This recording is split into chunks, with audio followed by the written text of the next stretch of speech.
parler donc de la récupération, la récupération. C'est ça me parler, c'est comme ça attention à la récupération. Alors c'est pour cela le soutien est là pour jeter un coup d'œil. Pour dire l'avocat, attention, notre chemin c'est ça.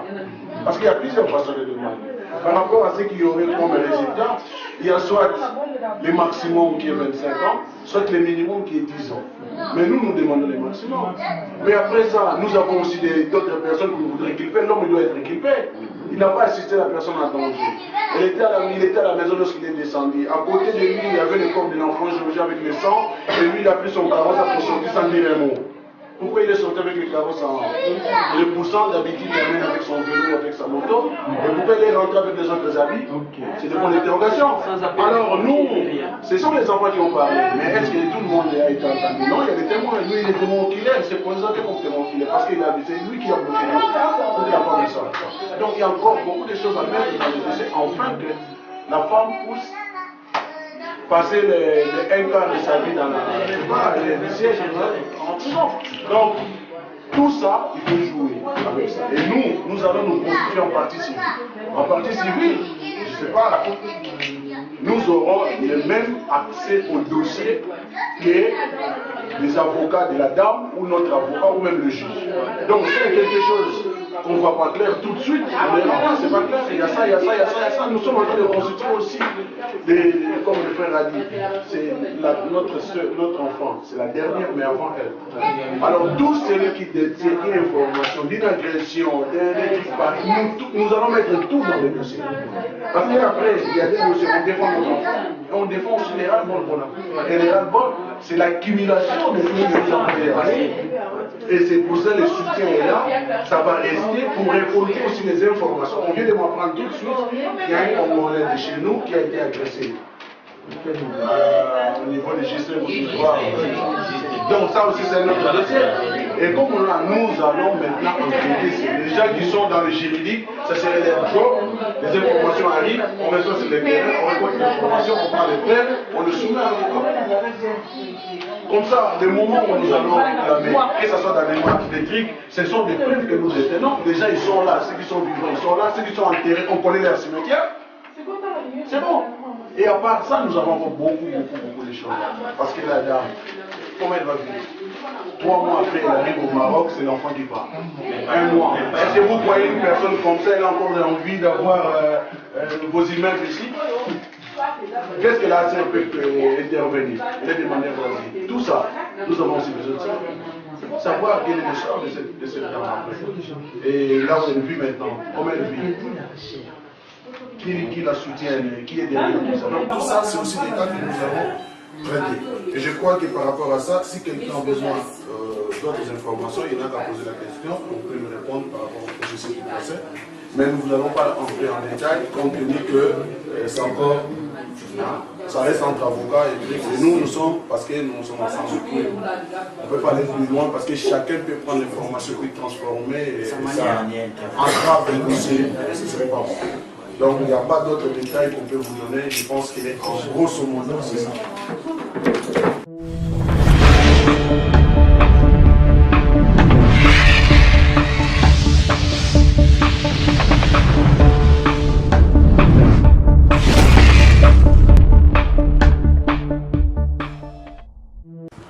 Bonjour, bonsoir, chers internautes de l'émission La vie chrétienne au Maroc.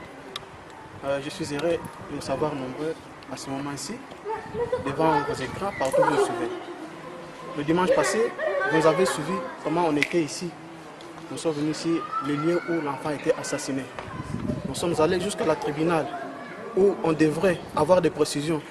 Nous sommes allés, vous avez suivi tout ce qui s'était passé au niveau de la tribunal. Et aujourd'hui, on a eu réunion avec le président. C'est lui qui a présidé ces réunions, qui est le président de ces réunions pour la communauté de soutien.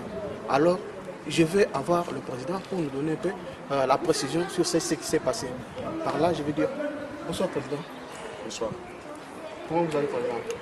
Nous allons bien, nous sommes avec les amis, comme tu viens de le dire. Moi, je fais partie de la diaspora congolaise. Mon frère Matouaz, lui, il fait partie de la communauté congolaise, je suis Brazzavillois, moi, Congolais, Kinshasa. Donc là, nous sommes venus parce que nous avons eu une réunion concernant le comité de soutien. pour notre bébé qui a été assassiné ici à Tlemcen. Donc nous devons monter un comité pour suivre l'évolution du dossier et tout ce qui roule tout autour de ce dossier. Quels sont les partis que vous avez composés dans cette communauté, dans ces comités? Alors, le comité a comme vocation de défendre les droits qui reviennent à cette dame qui a perdu son enfant. Et puis, nous ne nous limitons pas simplement à ces droits-là, mais nous participons aussi du côté social, c'est-à-dire aider la famille de prouver à s'en sortir de cette situation difficile. Vous savez que les enfants étaient là lors de l'assassinat. C'est eux qui ont vécu cet événement. Ce qui fait qu'aujourd'hui, psychologiquement, ils ont des petits problèmes, des séquelles, voire même la dame. Et nous sommes là justement pour essayer de voir comment nous pouvons nous organiser. Et ce qui fait que dans le comité de soutien, nous avons trouvé utile d'avoir 3 pôles pour arriver à actionner. Quels sont ces 3 pôles que vous avez Donc nous avons le pôle juridique qui va suivre l'évolution du dossier côté juridique et voir aussi certaines autorisations chez les autorités marocaines. Est-ce qu'il y a déjà d'autres personnes qui se sont déjà présentées pour ce pôle? Oui. Non, mais c'est aujourd'hui, par exemple, je n'ai pas tous les noms, à vrai dire, je ne vais pas mentir parce qu'on vient de sortir de la réunion. Il y a les rapporteurs qui ont tout noté. Nous, peut-être à partir de demain mardi, nous allons nous réunir à une réunion restreinte. C'est là où nous allons officialiser tous les noms et tout. Et peut-être là, j'aurai la mémoire pour mémoriser les noms. Mais quand même, il y a ces pôles juridiques, il y a le pôle social, tout ça. Et il y a aussi le pôle logistique. Nous avons aussi le pôle social et diplomatique pour essayer, vous savez, nous sommes dans un pays étranger, nous sommes sous couvert aussi de notre diplomatie dans nos ambassades et il y a des amis qui se sont comment dirais-je, présentés volontairement pour essayer de faire les ponts entre la famille, et puis la diplomatie. Il ne faut pas oublier que cet enfant, il est des papas, comme vous le savez, donc qui vient du Congo-Brazzaville aussi. Et la maman, elle est là, donc nous devons le soutenir avec nos amis du Congo-Brazzaville. Et Congo-Kinshasa, nous sommes unis avec les autres frères africains. Vous avez vu aujourd'hui que nous avons eu des Camerounais, des frères guinéens, des frères tchadiens. Et aussi sont associés dans tous ces pôles-là? Oui, nous avons voulu que ce soit quelque chose pour l'Afrique. Et même les Marocains sont dedans. Ce n'est pas simplement une communauté quelconque. Non, nous sommes là pour défendre les intérêts de nos frères. Et pour cela, nous avons invité tout le monde et tout le monde s'est associé. Dans ces différents pôles, vous allez trouver toutes les nationalités représentées. Donc c'est vraiment quelque chose de panafricain et nous avons vocation que ça reste pérenne. Donc pour les autres cas, plus tard aussi, on est comme si une sonnette d'alarme, donc il y a un petit problème. On sait que telle communauté peut venir ou tel soutien peut venir de tel comité. Des pareils cas, est-ce que ça arrivait auparavant déjà? Est-ce qu'il y a eu des assassinats comme ça? Et il y avait aussi des organisations telles que vous venez de le faire ou c'est maintenant que ça a commencé? Il y avait des organisations, mais c'était resté beaucoup plus communautaire, c'est-à-dire individuellement. Chaque communauté, même s'il y avait des assistants des autres communautés, mais il y avait simplement, s'il s'agissait du Congo-Brazzaville, on voyait que la communauté comme le frère, il est là, c'est eux qui s'occupaient de l'aide, beaucoup plus à 90%. Nous venions, les autres nationalités, pour les assister justement temporairement ou être présents, l'air soulagé et tout. Mais ce n'était pas quelque chose où il y avait cette force de toutes les communautés réunies au sein d'un comité pour voir tout ce qui se passe dans les différentes communautés. Mais c'est pour moi, pour la première fois au Maroc, que nos frères subsahariens se réunissent autour de cette affaire, mais pas de façon dispersée, mais cohérente, toutes les associations, toutes les communautés unies pour défendre une seule cause. Donc nous sommes là pour ça et je crois que ça va rester et ça va durer. Si vous avez un autre message à lancer aux autres amis qui ne se sont pas présentés aujourd'hui dans ces réunions, qui est de la communauté de l'Afrique subsaharienne. Non, mais la porte est grandement ouverte parce que nous n'avons pas quelque chose de fixe. Nous avons besoin de beaucoup de gens. ceux qui sont venus là, c'est vraiment même pas les 10%. Il y a eu 4, 5, 6 nationalités présentes. Les autres se sont excusés. Les autres étaient avec nous à la première réunion qui a eu lieu au Centre culturel africain, nos frères africains. Mais ils ne se sont pas présentés, donc c'est pas grave. Mais au moins, la porte est grandement ouverte. Nous voulons tout le monde, que ce soit les Marocains. Lorsque nous parlons pas seulement pour les subsahariens, mais quand même les Marocains nous soutiennent. Et peut-être dans la prochaine réunion, ils seront là aussi avec nous. Donc la porte est grandement ouverte. Merci, Président. Merci à vous. Bonsoir, mon frère. Bonsoir. Je vais vous présenter mon frère. Je suis Frédéric Bemba. Je suis chargé des affaires migratoires de l'association des Congolais arrivés au Maroc, qui n'est autre que l'ACOP. Vous vous êtes retrouvé ici à la réunion où on vous voit. Je ne sais pas votre apport par rapport à ces réunions. D'abord, comme a su le dire le président tout à l'heure, la petite est issue de père congolais de Brazzaville et de mère congolaise de Kinshasa. Mais au-delà de cet aspect, elle est d'abord africaine. Et ça aurait été une Sénégalaise ou une Malienne, nous nous serons levés de la même façon. C'est une façon pour nous de dénoncer un mal qui était en gestation depuis très longtemps. Il fallait vraiment faire en sorte que ce genre de situation ne se reproduise plus. Et cela ne sera possible que si nous-mêmes prenons, n'est-ce pas, la chose dans sa dimension. Voilà pourquoi nous avons voulu créer une synergie pour qu'ensemble puissions être, n'est-ce pas, à la hauteur de cet enjeu, parce que c'est un enjeu majeur. Et vous savez très bien que les droits des subsahariens ne sont pas respectés dans ce pays. Alors nous sommes passés de l'agression dont nous sommes souvent victimes à l'assassinat. Ça veut tout simplement dire que nous sommes en face d'une courbe ascendante. Alors, il faudrait que nous prenions le pouls de la situation pour apporter, n'est-ce pas, des réponses cohérentes, n'est-ce pas, face à cette barbarie qui s'est abattue, n'est-ce pas, sur notre petite Europe qu'on pleure jusqu'à présent. Un message pour nos confrères qui ne se sont pas présentés aujourd'hui. Qu'est-ce que vous allez dire par rapport à ça? Je veux encore paraphraser ce que vient de dire le président tout à l'heure. Ils n'ont pas été présents physiquement, mais ils sont de tout cœur avec nous. Ils sont de tout cœur avec nous et nous recevons chaque fois des messages de soutien, des messages de réconfort. Et cela dénote déjà de la considération que nos frères témoignent jusqu'à présent de cette situation et ça ne peut que nous reconforter. Voilà.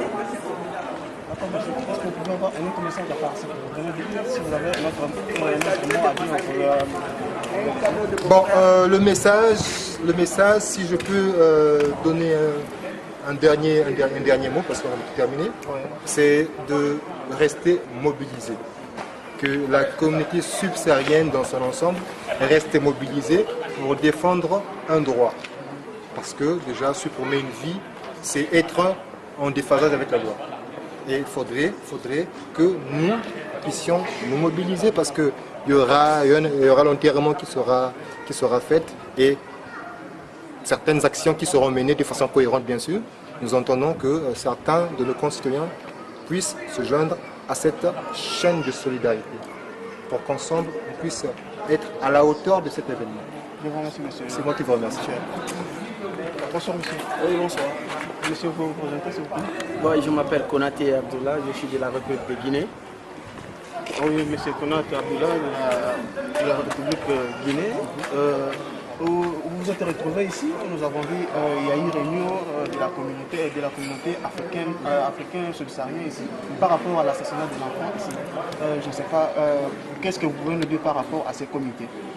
Voilà, je voudrais d'abord remercier tous les initiateurs de cette grande mobilisation.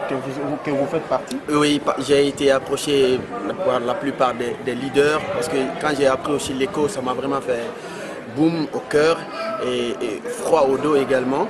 Et donc, ils nous ont conviés à se présenter ce soir pour mettre vraiment un lobby afin de soutenir cet événement tragique qui nous a écœurés à tous. Et moi, étant un panafricain, c'est-à-dire, quand je dis panafricain, c'est-à-dire que je lutte depuis que je suis au Maroc. Ça fait plus de presque 7 ans, je lutte pour les migrants au Maroc. Et quand donc vous êtes venu en service ici ou vous êtes venu pour faire quelque chose? C'est pour le service ou vous êtes venu pour faire quelque chose? Je suis venu pour faire quelque chose, mais je me suis transformé en politicien. Bon, ça, je l'ai déjà appris depuis la Guinée, mais je fais qu'un suivi et une continuité. Cette fois-ci, je milite au sein d'un très grand central syndical, d'une très grande centrale syndicale qu'on appelle ODT, que vous le savez, qui a permis l'octroi des papiers aux sans-papiers, etc., etc. Et aujourd'hui, comme nous sommes les seules structures syndicales à couvrir toute l'étendue du territoire marocain et à défendre les travailleurs immigrés et leurs familles, ce cas nous intéresse à plus d'un titre car c'est un citoyen mondial ou citoyen du monde qui vient de tomber sous les balles ou sous la haine et la rage d'un mauvais citoyen marocain. Donc ça nous intéresse à plus d'un titre de faire un lobby afin de mettre fin à cela. Car ce qui est arrivé à Hop ou à cette famille congolaise peut arriver aujourd'hui à moi qui est guinéen, ça peut arriver à un autre qui est sénégalais ou malien ou un autre camerounais. Donc c'est pour cette raison qu'on s'est réunis en lobby afin de vraiment suivre le dossier de près et manifester notre ras-le-bol. Dans quel pool vous vous retrouvez dans cette famille? Je suis du côté juridique parce que moi je suis juriste de formation.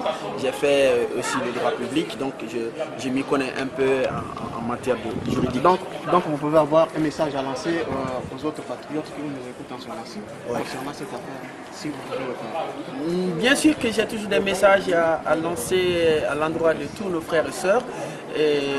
D'abord, je les demande de faire l'Union africaine une réalité. Vous savez, c'est dans l'union qu'on peut aboutir à quelque chose. Lorsque vous êtes unis, vous devenez forts et vous devenez de plus en plus respectable. Donc nous les demandons toutes et à tous de rejoindre ce groupe de lobbying et qui est panafricaine, qui est composée de toutes les nationalités, afin que nous soyons plus forts et mettre fin à ces comportements irresponsables de certains citoyens qu'il faut mettre entre guillemets et ne pas condamner tout le peuple marocain. Moi, ma femme est une Marocaine et qui est avocate, mais ce n'est pas elle qui fait cela. Selon elle, quand elle a senti ce problème, selon elle, qu'est-ce qu'elle a soupçonné? Je pense que si vous m'avez suivi tout à l'heure lors de mes interventions, j'ai signalé ce côté, elle a passé toute la nuit à pleurer.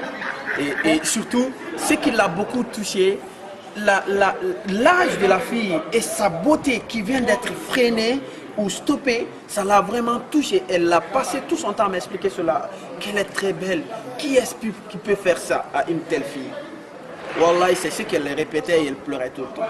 C'est une femme vraiment magnifique et qui est touchée par cela. Et aussi, elle pense que l'image de son pays est en train de se ternir par d'autres mauvais citoyens. C'est ce qu'elle expliquait également dans ses détails. Et moi, j'étais même là pour lui dire, de la supplier et qu'elle n'a rien à se reprocher. C'est comme ça, certains citoyens sont malsains.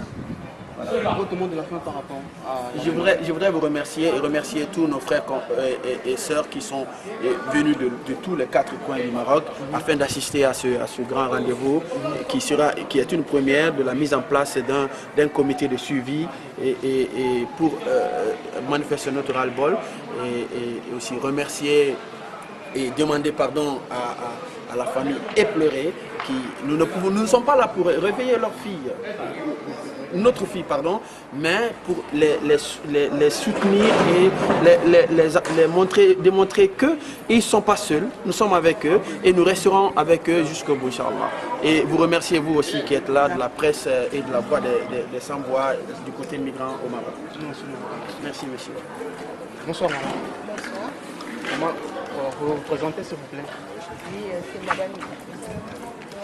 Madame Yantaïlen de la Voix des femmes, une très ancienne association des femmes. De la nationalité? De la nationalité tchadienne. Oui, c'est une communauté panafricaine que nous sommes ici pour l'assassinat de notre fillette qui a été assassinée. Selon vous, quand vous avez appris ce message en tant que maman, qu'est-ce que vous avez senti?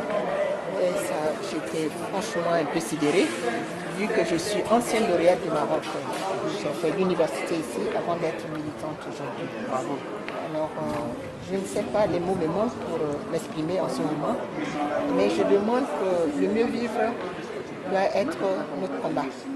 C'est-à-dire, moi je dirais que c'est un acte franchement isolé qui fait qu'on ne peut pas accuser un État. Ça, c'est la mauvaise foi d'une maman aussi qui a posé cet acte. Je me suis posé la question, est-ce que réellement c'est une mère? Parce que toute mère, même si tu n'as pas enfanté, tu dois savoir que la même façon d'enfanter, c'est ce qu'on ressent un peu partout. Donc cette dame, il faut l'inculper, elle, c'est pas inculper toute une nation. Voilà. Moi, comme je vous ai dit tout à l'heure, je remercie beaucoup le Maroc de m'avoir formé, de m'avoir formé sur le plan universitaire. Le fait que c'est grâce à ce pays que j'ai pu quand même être ce que je suis aujourd'hui sur le plan dynamisme de la société civile. En disant cela, j'ai comme l'impression que vous ne pouvez pas défendre vos causes en tant que noir subsistant. Si, je défends mes causes, c'est-à-dire, j'en arrive, c'est-à-dire le dynamisme de la société civile, ça nous amène à défendre, à arracher notre dignité. La dignité, ça s'arrache. C'est-à-dire, toute chose dans la vie, il faut défendre. La lutte continue. C'est pas que on va dire que voilà, tout et tout. On nous a donné les papiers aujourd'hui et qu'on ne va pas lutter pour toujours acquérir cette dignité. C'est-à-dire, la dignité, comme je l'ai dit, ça s'acquiert. La dignité, ça se donne pas, ça s'acquiert. Donc on est dans un pays de droit, qu'on doit défendre nos causes et qu'on doit se dire que franchement, le mieux vivre, c'est mieux. On est aujourd'hui des citoyens aussi à part. On est dans notre pays, dans le continent. Et que cet acte barbare ne doit plus se répéter. Donc on doit être en synergie pour pouvoir rendre justice à cette cause. La justice, il faut qu'on s'entende, comme je l'ai dit tout à l'heure. Aujourd'hui, je défends sur le principe. Je veux parler dans le sens de la main dans la main pour pouvoir avancer. Parce que c'est pas la première. Et je crois que ça ne peut pas être la dernière. Mais il faut que ça soit la dernière. Ça ne va pas se continuer. L'être humain a besoin aussi de la vie. Voilà. Et comme tu l'as dit tout à l'heure, moi je remercie beaucoup la société civile qui fournit beaucoup d'efforts. La société civile ne se laisse pas faire que ça soit de par le monde, la société civile marocaine, la société civile africaine. Franchement, je loue beaucoup notre effort et je loue.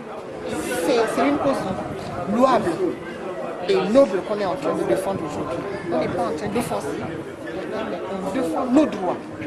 C'est nos droits fondamentaux. L'être humain a besoin d'une vie. Et en plus, un enfant de 2 ans et demi, même si on est criminel, une maman, c'est ce que je condamne. Et j'interpelle toutes les mamans, franchement, de venir. On va faire une marche pacifique pour demander la justice, que la justice soit faite. Et ça sera quand la marche que vous avez faite? Donc la marche, ça sera le jour de l'enterrement. Voilà, c'est ce que moi je sais. Est-ce qu'il y a une date déjà précise pour le jour de l'enterrement? On ne sait pas, parce que le corps est encore dans les mains des autorités, je ne peux pas me prononcer là. Mais je demande à toutes les mamans du monde de tenir 1 minute de silence, parce que c'est un problème qui, franchement, depuis l'événement, je n'arrive pas à... les mots me manquent pour m'atteler sur cette meurtre. Est-ce que la femme, c'est un meurtre pacifique, un meurtre prémédité? Moi, en tant que juriste, moi j'ai fait le droit aussi.